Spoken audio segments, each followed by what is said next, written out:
Okay, so division of fraction. So, when dividing a things you need to know. So, meron akong ginawa dito. Bale, ito yung mga important matter wherein ito yung ginagamit ng mga steps or dito. Ito yung procedure on how to divide a fraction rather. So, okay. So, first one is always reciprocal the divisor. So, kailangan i-reciprocal natin palagi yung ating divisor when it comes in dividing a fraction. Then, the next one, if ever. So, if meron naman kayo may encounter na whole number, so change the whole number in fraction with denominator of 1. So, automatic magkakaroon tayo ng denominator of 1. So, same in multiplication ba, kapag nakaka-encounter kayo ng whole number, meron kayong automatic denominator na 1. Next, so if ever naman sa mixed fraction, so change the mixed fraction into improper fraction. So, the same procedure sa multiplication, pag-change ng mixed fraction into improper fraction. And then, don't forget to use the cancellation method para mas madali natin siyang ma-solve, and then express the answer into simplest form if needed. So, kapag kinakailangan natin siyang i-lowest term lang natin siya. So, yan lang yung mga dapat nyong tandaan when it comes in dividing a fraction. So, magbibigay ako ng mga examples para mas lalo natin maintindihan and paano nga ba isolve it si division of fraction. So, yun. Okay, so here's the examples when dividing a fraction. So for example, we have here 5/6 divide 2/12. So, ang sabi dito sa ating mga steps, or ito yung mga important matter na dapat nating tandaan. So, always reciprocal the divisor. So, first step, or yung hindi dapat mawawala na step dito sa ating division of fraction, is we will change the divisor by its reciprocal. So, we have here 5/6. So, ang operation natin is magiging multiply. And then, i-reciprocal natin tong si 2/12 because ito yung ating divisor. So, don't forget na ito yung ating divisor. So, yan. So, ang reciprocal niya is 12/2. So, binaligtad lang natin because the reciprocal is yung kabaligtaran niya. So, next. So, apply or use the cancellation method. So, 5 and 2 hindi natin siya pwede magamitan ng cancellation. Therefore, proceed tayo kay 6 and 12. So, 6 and 12 pwede natin siya makancel. So, cancel. So, 6 will become 1. And then, 12 will become 2. So, mangyayari, 5/1 times 2/2. So, yan. So, next step is we will now multiply the fraction. So, 5 times 2 is equals to 10. And then, 1 times 2 is equals to 2. And, syempre, express the answer to its simplest form or lowest term. So, paano nga ba natin siya isi-simplest form or lowest term? So, using the division. So, 10 divide 2 is equals to 5. So, therefore, our final answer here is 5. So, yan.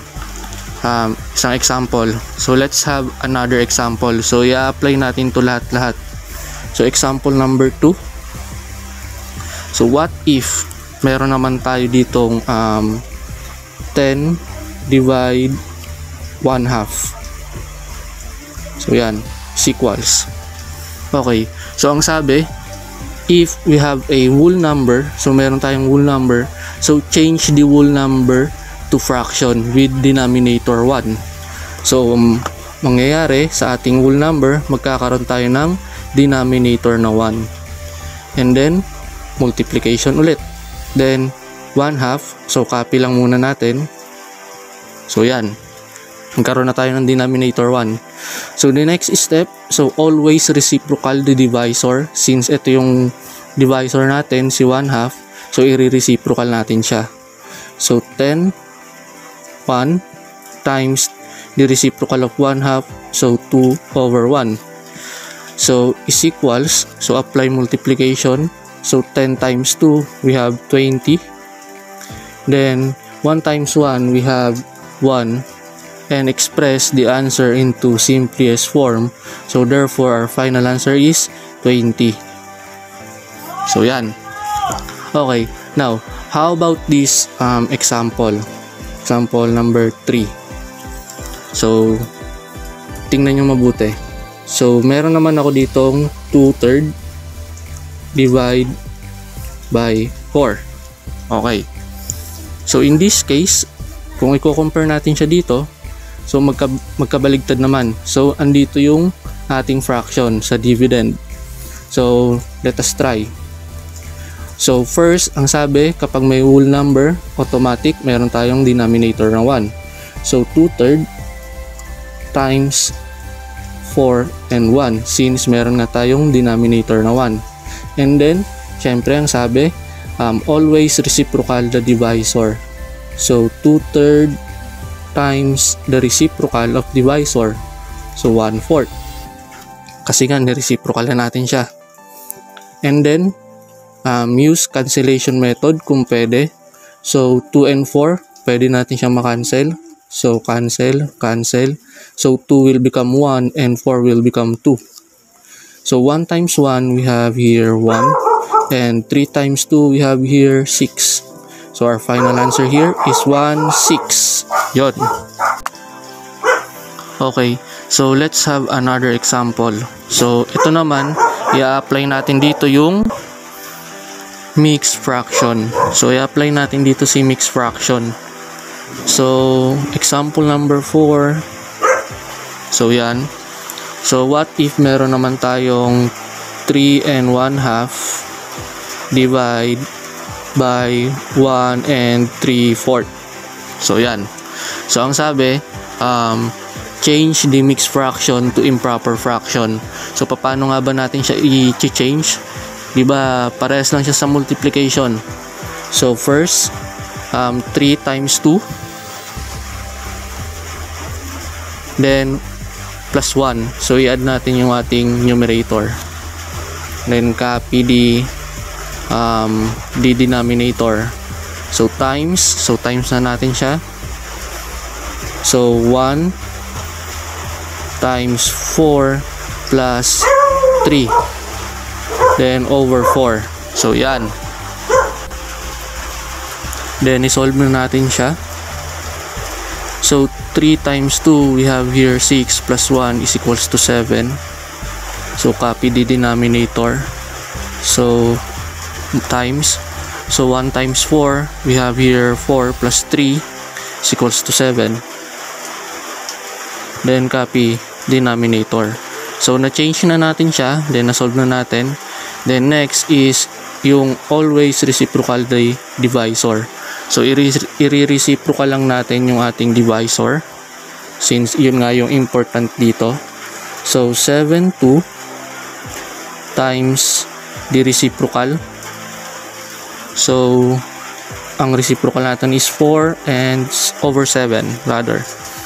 So, is equals. Dito ko lang isusulat. Okay, so using the cancellation method, so 7, pwede natin siya makancel. So, 7 magiging 1. And then, yung 2 and 4, pwede rin natin siyang makancel. So, 2. Ito magiging 1. And then, yung 4 magiging number 2. So, 1 times 2, we have here 2. And then, 1 times 1, we have here 1. So, always express the answer into lowest term or simplest form. So, 2/1 will become number 2. So, yan. Ganyan lang kasimple mag-divide ng fraction.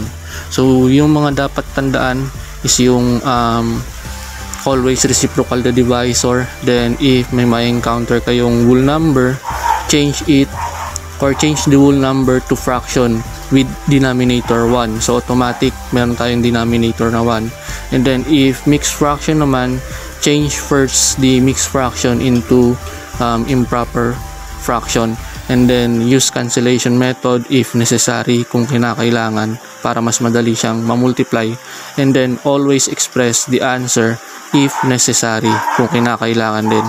So yun lang, grade 5. So yun.